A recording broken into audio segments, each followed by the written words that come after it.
एकत्र आलोत एकत्र राहण्यासाठी विजयी मेळाव्यामध्ये उद्धव ठाकरेंची मेळाव्यात मोठी घोषणा तर राज ठाकरेंकडूनही युतीचे संकेत।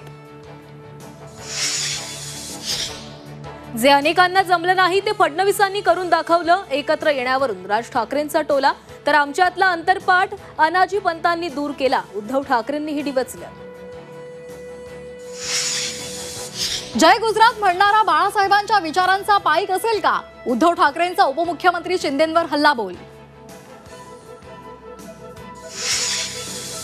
काँग्रेसच्या विजयी मेळाव्याला ठाकरेंच्या विजयी मेळाव्याला काँग्रेसची दांडी। काँग्रेसचा एकही नेता सभास्थळी उपस्थित नव्हता। मनसेच्या खळखट्यानंतर सुशील केडिया यांचा माफीनामा। मला माफ करा, माझं वक्तव्य मागे घेतो म्हणत दिलगिरी व्यक्त। विजयी मेळाव्यात राजकारणाचा दर्प दिसत होता। ठाकरे बंधूंच्या मेळाव्यावर प्रवीण दरेकरांची टीका। मेळाव्यातून भविष्यातील राजकीय पेरणी केल्याचंही विधान।